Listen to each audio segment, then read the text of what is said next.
আমার আঁচল দিয়ে চোখ মুছে সমস্ত দুঃখ মুছে ফেলো কুসুম, এমনটাই বলছে ইন্দ্রিয়া। হ্যাঁ বন্ধুরা, এমনটাই দেখতে পাবে। বিস্তারিত জানতে ভিডিওটিতে লাইক দিয়ে চ্যানেলটি সাবস্ক্রাইব করে দেখতে থাকুন। গল্পের শুরুতেই দেখা যায় কুসুম মন খারাপ করে বসে থাকে। পিসিমণি তখন বলে, কুসুম জলটা খেয়ে নে মা। কিন্তু কুসুম কোনো রকমভাবেই কোনো কথা বলছে না, বারবার করে সেই সমস্ত কথাগুলোই ঘুরপাক করতে থাকে মাথায়। আর তারপর পিসিমণি বলছে, কুসুম কেন এমন করছিস বলতো? তোর বাবার অবস্থাটা দেখ একবার, তোর বাবার কি হাল হয়েছে, মানুষটার দিকে তাকানো পর্যন্ত যাচ্ছে না। আর তুই যদি এখন এমন করিস তাহলে তো তোর বাবা একদম ভেঙে পড়বে। দাদা যে কখনোই নিজেকে ক্ষমা করতে পারবে না।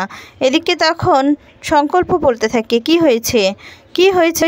গরিব হয়ে আমাদের কোনো ক্ষমতা নেই, আমাদের কোনো ক্ষমতা নেই। ওই ছেলেটাকে মেরে ফেলবো, আমি মেরে ফেলবো এই বলে বলতে থাকে। ওকে আমি ছাড়বো না, কিছুতেই ছাড়বো না। তখন দেখা যায় কোনো একটা কিছু যন্ত্র খুঁজে এরপর একটা ছুরি হাতে নিয়ে নেয় আর বলে, ওকে আমি শিক্ষা দিব, ওকে আমি ছাড়বো না, ছেড়ে দাও আমাকে। কি ভেবেছে ও? হ্যাঁ, কি ভেবেছে ও? আমার মেয়ের দিকে তাকিয়েছে, ওর চোখ আমি উপড়ে নিব। ও যে হাত দিয়ে আমার মেয়েকে ছুঁয়েছে ওই হাতটা ওর আমি কেটে দিব। তখন বলে, বাবা তুমি শান্ত হও, শান্ত হও এই বলে কুসুম ধরিয়ে নেয়। আর তখন বলতে থাকে যে, বাবা তুমি একটু বোঝার চেষ্টা করো, তুমি শান্ত হও বাবা। আর তখন বলে, না, দিনের পর দিন কি বলে ভেবেছে ওরা, মানুষের মুখোশ পরে ওরা দিনের পর দিন ঠকাবে, মানুষকে ঠকাবে। কি ভেবেছে আমরা গরিব বলে আমাদের কোনো সম্মান নেই? ওকে আজকে ছাড়বো না, মেরে ফেলবো, আমার যা হওয়ার হবে। তখন কুসুম বলে, বাবা তোমার শরীর খারাপ হবে। আর তখন বলে, খারাপ হোক বাবা। তখন দেখা যায় কুসুম বলতে থাকে, ছোট সাহেব ওকে যথেষ্ট শাস্তি দিয়েছে। তখন বলে, ওর আসল শাস্তি এখনও রয়েছে, ওকে আমি শাস্তি পেতে হবে, স্যার আমাকে। আর তখন কিছুতেই শান্ত হয় না, তখন ছুরিটা হাত থেকে ফেলে দেয়। আর তারপর কুসুমের বাবা খুব কাঁদতে থাকে আর বলে, সব কিছু আমার জন্যই হয়েছে মা, আমি নিজেকে কখনোই ক্ষমা করতে পারবো না, কখনোই ক্ষমা করতে পারবো না এই বলে কাঁদতে থাকে। এরপর কুসুমের মায়ের ছবি দিকে তাকিয়ে বলে, আমি পারলাম না, আমি একটা ব্যর্থ বাবা, পারলে ক্ষমা করে দিও আমাকে।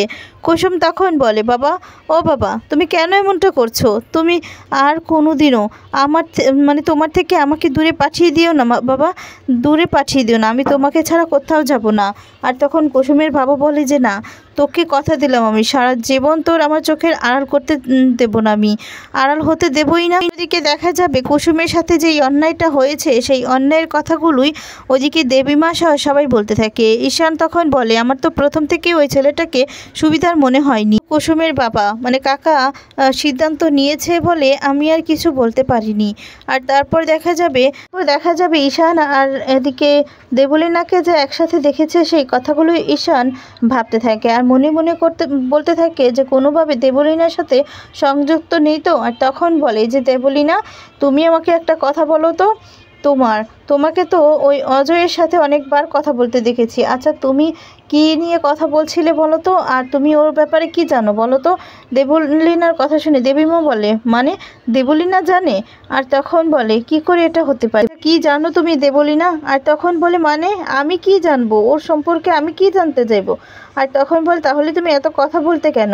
এরপর বলে, আরে বাবা ও তো এই বাড়িরই একটা সদস্য, কুসুম তো এই বাড়ির একটা সদস্য, আর ওর স্বামীকে আমি তার জন্যই তো একটু আমি হাই হ্যালো বলেছি কুসুমের সাথে পরিচয় বলে, বিয়েটা হবে বলে। আর তখন দেখা যায় ঈশান বলতে থাকে, তাই বলি না, আমি যদি কখনো জানতে পারি যে তোমার সাথে এর কোনো যুক্ত রয়েছে তখন কিন্তু আমি তোমাকে কোনোদিনও ছাড়বো না।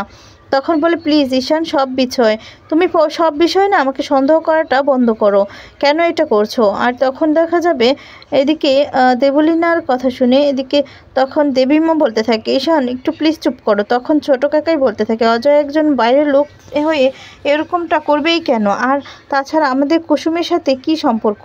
ঈশান তখন বলে, এক্স্যাক্টলি কাকাই, আমি এটাই ভাবছিলাম। আর তখন দেখা যাবে রাজ বলতে থাকে, কিন্তু ব্যাপারটা একটু অন্যরকম। শঙ্কর কুসুমের জন্য পাত্র খুঁজছিল, পাত্র পেয়ে গেল, খুব ভালো পাত্র, কিন্তু তার বাবা মাকে দেখে কিছুতেই ঠিক লাগছিল না। ঘটনার পিছনে অন্য কারো হাত রয়েছে, নিশ্চয়ই রয়েছে। তখন তো এদিকে ভয় পেয়ে যায় দেখা যায় কাকি আর দেবলীনা। তখন দেখা যায় আয়েশকে জিজ্ঞেস করে, হ্যাঁ রে, এই ব্যাপারটা নিয়ে কি একটু দেখেছিস? আর তখন দেখা যায় আয়েশ বলতে থাকে যে, হ্যাঁ কাকাই, অজয় আমাকে সবটা বলেছে, আর তখন বলতে থাকে যে আসলে কথা শুনে এদিকে ভয় পেয়ে যায় দেবলীনা আর কাকিমণি, আর বলে তাহলে কি অজয় সব কিছু বলে দিল, এবার তাহলে আমাদের কি হবে। আর তখনই দেখা যাবে অজয়কে যখন মারছিল আয়ুষ সেই সমস্ত কথাগুলোই ভাবতে থাকে আর সমস্তটাই বলতে থাকে। অজয় সেখান থেকে পালিয়ে যায় আর তারপর কুসুম খুব কষ্ট পেয়ে আয়ুষকে জড়িয়ে ধরে, সেই সমস্ত কথাগুলোই আয়ুষ ভাবতে থাকে। এদিকে আয়ুষ বলতে থাকে আসলে এই পুরো প্ল্যানটাই হচ্ছে অজয় সাজানো। আর তারপর বলতে থাকে যে ও জুনিয়র আর্টিস্ট হায়ার করেছিল, ওরা বেশ কিছু টাকা নিয়ে কাজটা করতে রাজি হয়েছে। ওদেরকে বলা হয়েছে যে সুলেখার যদি খবর পাওয়া যায় তাহলে যেন বলতে। আর তখন বলে কিন্তু মা আমার মনে হয় যে সুলেখাকে এখানে আর পাওয়া যাবে সেটা আমার মনে হয় না। ঈশান তখন বলে পাওয়া যাবে না মানে দুটা ঘা মারলেই না দেখবে সব কিছু পাওয়া যাবে আর সব সত্যি কথা বেরিয়ে আসবে, আমাদেরকে ইমিডিয়েটলি পুলিশকে জানানো উচিত। তখন তো দেবলীনা বলে না, এই বলে চিৎকার করে ওঠে। তখন দেবলীনা চিৎকার শুনে সবাই অবাক হয়ে যায়। আর তখন দেবলীনা বলে না আন্টি, পুলিশকে ইনফর্ম করাটা তো আমাদের একদমই ঠিক হবে না। আর তখন ঈশান বলতে থাকে যে কেন, তোমার এরকমটা কেন মনে হলো দেবলীনা। আর তখন দেখা যাবে দেবলীনা বলতে থাকে তোমার বিয়ে হতে যাচ্ছিল, তুমি ভাবো তো এই সমস্ত কথা যদি 5 কান হয় তাহলে কত বদনাম হবে কুসুমের।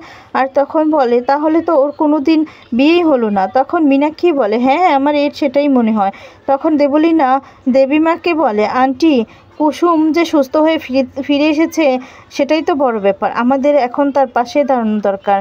তখন বলি পুলিশে কমপ্লেন করাটা একদম উচিত হবে না, আর বাকিটা শঙ্কর কাকা তো ডিসিশন শঙ্কর কাকা আর কুসুমতে নিবে। আর তখন দেখা যায় আয়ুষ বলে আমারও মনে হয়, কারণ এখন ফট করে ডিসিশন নেওয়াটা একদমই ঠিক হবে না, আমাদেরকে একটু ভাবতে হবে। আর তারপরে দেখা যাবে আয়ুষ বলে কুসুম আগে নিজেকে একটু সামলে নিক, আর ও এমনিতেও একটু শখের মধ্যে রয়েছে। রাজ তখন বলে আয়ুষ একদম ঠিক কথাই বলেছে, পুলিশ আসলে বেশি আলোচনা হয় না, পারুল নিশ্চয়ই তখন তো একটু ড্রামার মধ্যে পড়ে যাবে। হ্যাঁ, আর তারপর দেখা যাবে মনে মনে বলতে থাকে না জানি এই মেয়েটা কতটা ড্রামার মধ্যে রয়েছে, কতটা একটা ঘোরের মধ্যে রয়েছে, কিন্তু এই বিষয়টা এর পিছনে কে রয়েছে, এর পিছনে কে রয়েছে অদৃশ্যটাই বাকে আমাকে খুঁজে বের করতে হবে। আর তারপর এদিকে মীনাক্ষীর কাছে একটা ফোন আসে, আর মীনাক্ষী তখনই দেখা যাবে দেবলীনাকে বলে দেবলীনা তখন বলে একটা কথাও তুমি বলবে না, এত বড় বড় কথা বলে একটা কাজও হয়েছে তোমার দ্বারায়, হয়নি তো, এত বড় বড় সেদিন ডায়লগ দিলে, আর আজ কি হলো তোমার, সামান্য দুটো জুনিয়র মানুষকে তুমি দেখে রাখতে পারলে না। তখন বলে আমি তো চেষ্টা করেছি। এরপর বলে কি করতে তুমি টাকা দিয়ে, হ্যাঁ তুমি টাকা নিয়ে কি করতে, তোমারও দুটো টাকা টাকা কামানোর চক্করে না আমাদের গোটা প্ল্যানটাই বেঁচতে গিয়েছে। তখন বলে শোনো মীনাক্ষী তখন বলে শোনো দেবলীনা, এরপর বলে শ্যাট আপ, তোমার জন্য আমার গাটা আজকে জ্বলছে, কিছু যদি উল্টোপাল্টো হয়ে যায় না তোমায় কিন্তু আমি ছেড়ে কথা বলবো না। তখন বলে আমার উপর রাগ দেখিয়ে কী হবে তখন বলে তুমি আমাকে আঙুল উঠাচ্ছ, তুমি তো নিজেই কাজটা ঠিক করতে পারোনি। আর তখন বলে তুমি আমাকে কাজ শেখাবে, কে তুমি। আর তখন দেখা যায় বলে আমি গাঙ্গুলি পরিবারের বউ। আর তখন দেখা যায় দেবলীনা 100টা কথা শুনিয়ে দেয় আর বলে এই বউটা না শুধুমাত্র ইন্দিরা চৌধুরীর জন্যই না হতে পেরেছ, বুঝতে পারছো তো, আর তুমি তো কিছুই করতে পারছো না। এরপর দেখবে আমি বউ হয়ে না ইন্দিরা চৌধুরীর উপর দিয়ে কথা বলবো, তখন আর কিচ্ছু বলতে পারবে না। কথাটা শুনে চমকে যায়। এরপর দেখা যায় মীনাক্ষীকে আরও অনেক কথা শোনায়, দুজনের মধ্যে খুব তর্কাতর্কি হয়। তারপর সেখান থেকে চলে দেবলীনার কথা শুনে চোখ দিয়ে জল পড়তে থাকে মীনাক্ষীকে। দেখা যাবে রাজ আর ইন্দিরা কুসুমদের বাড়িতে যেতে থাকে, আর তখনই ইন্দিরা খুব খারাপ লাগে, সেই অনুভূতিটাই রাজের সাথে শেয়ার করে। আর তখন বলে আমরা কেন বুঝতে পারলাম না। এরপর বলে তুমি তো সব দিকে পজিটিভ দেখো, তার জন্য তুমি বুঝতে পারোনি, তাতে তোমার কোনো দোষ নেই ইন্দিরা। আর তারপর এই সমস্ত কথা বলতে থাকে মেয়েটার উপর কি ঝড় যাচ্ছে তুমি সেটা বুঝতে পারছো। তখন বলে হ্যাঁ আমি বুঝতে পারছি, কিন্তু কি আর করার বলো, যা কপালে ছিল। দুজনই অনেক কথাই বলতে থাকে। এদিকে দেখা যায় কুসুমের বাবা খুব কাঁদতে থাকে আর সেখানে বসে থাকে। সেখানেই তখনই ইন্দিরা চলে আসে। এদিকে কুসুম বলতে থাকে অজয়বাবু আমাকে ছেড়ে দিন, ছেড়ে দিন। ঘুমের ঘরে এ সমস্ত কথা বললে তখন ইন্দিরা বুঝতে পারে কুসুমের কতটা ঠিক কষ্ট হচ্ছে। আর তারপর দেখা যাবে এদিকে কুসুমের বাবা বলছে যে কুসুম উঠ, দেখ কে এসেছে, আমাদের ঘরে দেবীমা এসেছে। তখন বলে আপনি আসবেন, আমি তো সেটা বুঝতেই পারিনি। আর তারপর দেখা যাবে বলতে থাকে কুসুমের সাথে আমার কথা আছে, প্লিজ তোমরা বাইরে যাবে, ওর সাথে আমার একা কথা বলাটা জরুরি। তখন সবাই বাইরে চলে যায়। আর তারপর কুসুমকে জিজ্ঞেস করতে থাকে আমি বুঝতে পারছি তোর কতটা কষ্ট হচ্ছে, তুই কোনো দ্বিধা না করে নির্দ্বিধায় আমাকে সব কিছু খুলে বলতে পারিস, কারণ আমি জানি যে তুমি তোমার বাবাকে কিচ্ছু বলতে পারোনি, তাই আমাকে তুমি খুলে বলো, দেখবে তোমার অনেকটা হালকা লাগবে। আর তখন কুসুম সমস্ত কিছু খুলে বলে দেবীমাকে।